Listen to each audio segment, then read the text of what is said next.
తిరువుని హృదయ ద్వారము నేనే ప్రభుయేసునందే రక్షణగలదు నిర్లక్ష్యముగా జీవించనేలా నిర్లక్ష్యముగా జీవించనేలా వేచియున్నది తీర్పుని కొరకై పరమునకే గుట్ట కాయాతపడుము తిరువుని హృదయమును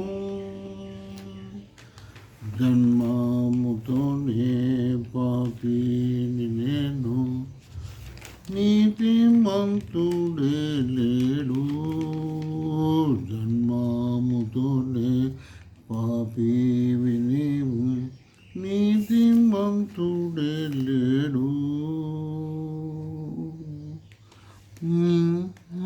కామ కోద లోభమోహ పాపపు డాగులివియం కామ కోద లోభమోహ పాపపు డాగులివియం తిరువుని హృదయ ద్వారంబు నేడే ప్రభుయేసునందే నగరదు నిర్లక్ష్యముగా జీవించనేలా నిర్లక్ష్యముగా జీవించనేలా వేచియున్నది తీర్పుని కొరకై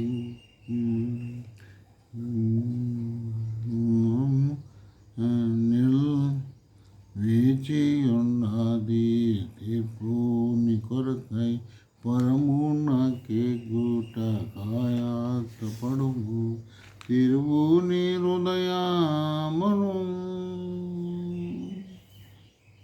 దేవుని వాక్యములో ఈ ఉదయకాల సమయంలో దేవుడు వాక్యములో నుండి మనము కొద్దిగా దేవుని వాక్యం ధ్యానించుతున్నాం. 1 కొరింథీయులకు రాసిన పత్రిక 1వ అధ్యాయం 9వ వచనంలో ఆయన నమ్మదగినవాడు ఈ లోకంలో ఎవరే కానీ ఏ మనుషులు కానీ ఏ తల్లిదండ్రులు కానీ ఏ అక్కజనులు కానీ ఏ అన్నదమ్ములు కానీ నమ్మదగిన వారు కారు. అయితే యేసు ప్రభు మాత్రమే ఆయన నమ్మదగినవాడు. అందుకొరకై దేవుని వాక్యంలో రాయబడింది 2 తిమోతిలకు రాసిన పత్రిక 2వ అధ్యాయం 18వ వచనంలో మనము నమ్మదగని వారం. అయితే దేవుడు నమ్మదగినవాడు. కీర్తనల గ్రంథంలో 1వ అధ్యాయం 1 నుండి 2వ వచనాలకు ఒకప్పుడు మనము దుష్టులం అనగా పాపులం. మరి అటువంటి మనల్ని దేవుడు తన ప్రియులుగాను తన వారిగాను చేసుకున్నాడు. అందుకొరకై దేవుని వాక్యం రాయబడినది కీర్తనలు 9:17 వచనంలో దుష్టులను దేవుని మరచు వారందరూ పాతాళమునకు పోవుదురు అని దేవుని వాక్యం రాయబడింది. అయితే దేవుని వాక్యంలో ఈ విధంగా 1 యోహాను పత్రిక 1వ అధ్యాయం 3వ వచనంలో మనము ఆయన సహవాసమునకు పిలువబడినవారు. ఆయన కుమారుని సహవాసంతో మనము సహవాసము కలిగి ఉన్నవారు. అదే 1 యోహాను 1వ అధ్యాయం 7వ వచనంలో యేసు రక్తం ప్రతి పాపమును కడుగును అన్యోన్య సహవాసం కలిగిన వారుగా ఉంటున్నాం.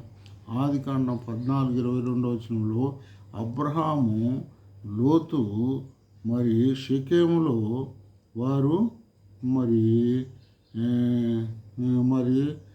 ఎంతో స్నేహముగా ఉన్నవారు. అయితే వారు వేరై పోయినట్టుగా మనం చూడగలుగుతున్నాం.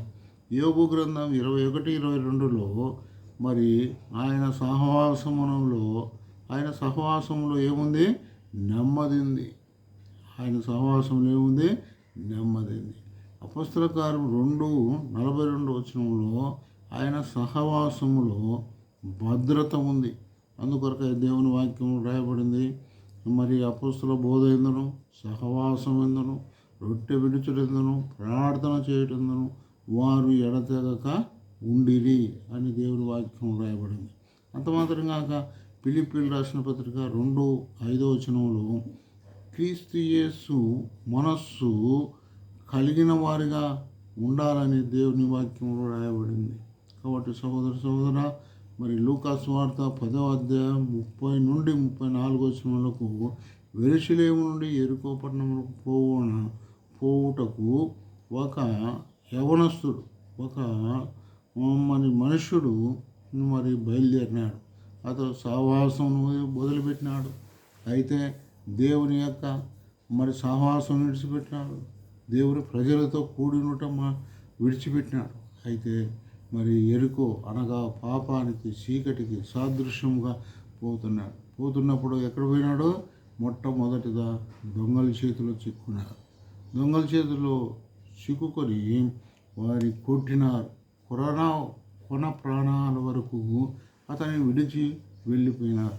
అయితే అక్కడ ముందు యాజకుడు వచ్చినాడు, లేవీయుడు వచ్చినాడు. ఏమాత్రం అతను పట్టించుకోలేదు. అయితే సమరయుడు వచ్చినాడు. మంచి సమరయుడు వచ్చి అతన్ని పడిన చోటను చూసినాడు, లేపినారు. అతని గాయమును కట్టుకట్టినాడు, ద్రాక్షారసం పోసినాడు, కట్టుకట్టినాడు. పూటకంలో వారిని ఇంట్లో చేర్చినట్టుగా మనం చూడగలుగుతాం. కాబట్టి సహోదర సాహసం అనేది ఎంతో మరి ముఖ్యమైనదిగా ఉంటున్నది. కాబట్టి సహోదర నీవు నేను మరి ఏ సహవాసానికి వెళుతున్నా, మరి సంగమను సహవాసానికి నేను ఎక్కడున్నప్పటికీ ఒక సహవాసానికి వెళ్ళాలి. సహవాసములో ఏముంది? మరి ఆదరణ ఉంది, సహవాసములో నెమ్మది ఉంది, సహవాసములో మరి పలకరింపు ఉంది. కాబట్టి సహోదర ఇంకా దేవుని వాక్యంలో చూసినట్టే రూతు అయితే మరి నయోమి అనగా ఎలిమేకు నయోమి ఇద్దరు మరి కుమారులను వెంటబెట్టుకొని మోయాబుని విడిచి అనగా మరి బెత్లెహేమును వదిలి ఏమి ఎక్కడింది? మోయాబుకి వెళ్ళింది. బెత్లెహేమును వదులుకొని మోయాబుకి వెళ్ళింది. మోయాబుకు వెళ్ళుట ద్వారా తన ఇద్దరు కుమారులు చనిపోయినారు, తన భర్త చనిపోయినారు. అక్కడ కొద్ది కాలమైన తర్వాత వారికి వివాహం చేసింది. వారి ఇద్దరు కుమారులు చనిపోయినారు. అయితే ఒంటరిగా మరి నయోమి ఒకటి మిగిలింది. అయితే ఆమె మరి బెత్లెహేములో కరువు పోయిందని తెలుసుకొని తిరిగి తన ఊరికి వచ్చుటకు ఆమె బయలుదేరింది. ఆమెతో పాటు ఇద్దరు కోడళ్ళు కూడా బయలుదేరినా. అయితే ముద్దు పెట్టుకుని వెళ్ళిపోయింది. అమ్మ, నా కడుపున మళ్ళా కుమారులు కలుగుతారా? మరి ఎప్పుడు వారు పెద్దవారవుతారు? ఎప్పుడు వారితో మీరు సంసారం చేస్తారు? వద్దమ్మా, మీరు ఇక్కడే ఉండండి అని చెప్పినప్పుడు వారు మరి ఆమె ముద్దు పెట్టుకొని రూతును మరి నయోమిని వదిలిపెట్టిపోయింది. అయితే రూతు అయితే ఆమెను వెంబడించింది, హత్తుకుంది. నీ జనమే నా జనం, నీకు నాకు మరణము తప్ప మరి ఏది ఎడబాయకూడదని సెలవిచ్చింది.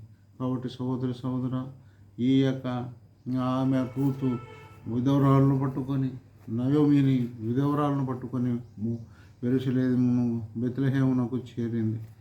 కాబట్టి సహోదర నీవు నేను ఎక్కడున్నప్పటికీ సహవాసానికి పోవాలని, సహవాసానికి కలిసి ఉండాలని, సహవాసంలో పాలు పొందాలని దేవుడు ఈ యొక్క దినములో నీతో నాతో మాట్లాడుతున్నాడు.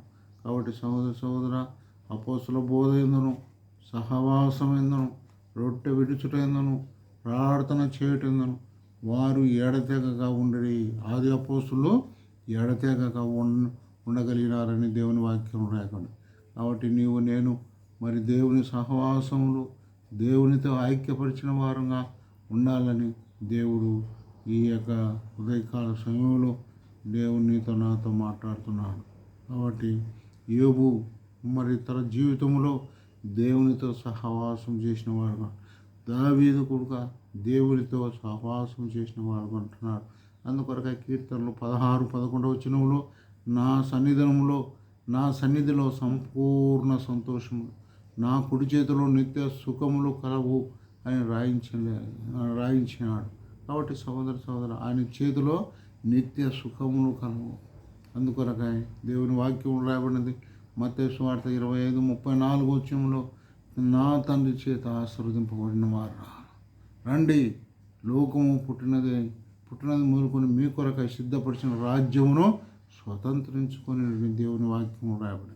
కాబట్టి ఆయన రాజ్యమును మనం స్వతంత్రించుకోవాలంటే ఆయన సహవాసములో కలిగి ఉండాలి, ఆయన సహవాసములో మనం నిలిచి ఉండాలి. అందుకే యోహాను సువార్త 15:4 వచనంలో, నా యందు మీరును మీ యందు నా వాక్యమును నిలిచి ఉంటేనే కానీ మీరు ఫలింపలేరు అని దేవుని వాక్యం రాయబడింది. కాబట్టి మనం ఆయన సహవాసములో నిలిచి ఉండాలని దేవుడు కోరుతున్నాడు. కాబట్టి ద్రాక్ష చెట్టులో తీగ నిలిచి ఉంటేనే కానీ అది ఫలింపలేరు. కాబట్టి నేను ఆయన ద్రాక్ష చెట్టు, ఆయన ద్రాక్షవల్లి, మనము ద్రాక్ష తీగలం. కాబట్టి ద్రాక్ష చెట్టులో తీగలు అంటుకొని ఉన్నప్పుడు అవి ఫలించగలుగుతాయి.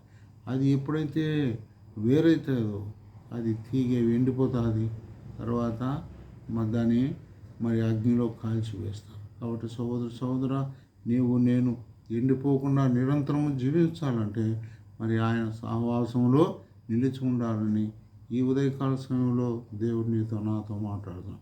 ఇంకా ప్రభువునందు విశ్వాసం ఉంచకపోతే ఈనాడే దేవుడు ఆహ్వానించుచున్నాడు. కాలం సంపూర్ణమైనది, దేవుని రాజ్యం సమీపించినది, మారుమనసు పొంది సువార్తను నమ్ముడని ప్రభువైన యేసుక్రీస్తు వారు సెలవిస్తున్నారు. కాబట్టి మారుమనసు పొంది ఆయన సహవాసములో కలిగి ఉండాలని దేవుని పేరట కోరుతున్నాం. కృపాకనికరం సమాధానం గల మా పరలోక తండ్రి, మరోసారి మీ ఘనమైన నామానికి వందనాలు స్తోత్రాలు చేయించుకుంటున్నాం. ప్రభా, ఈ ఉదయకాలంలో చేయబడిన పరిచయం దీవించండి, ఆశ్రయించండి. ఎంతమంది అయితే వినగలిగినారు అటు వారి నూతనమైన కార్యం తెలుసు. యేసు ప్రభువే దేవుడు, పాపుడు రక్షకుడు అని గ్రహించడం సహాయం దయచే, మనోనేత్రాలు గుడ్డితనం తీసి సహవాసంలో స్థిరపడి బలపట్లు సహాయం దయచేయండి. యేసుక్రీస్తు పరిశుద్ధ నామమున స్తుతించి ప్రార్థించి వేడుకొనుచున్నాం తండ్రి. ఆమేన్.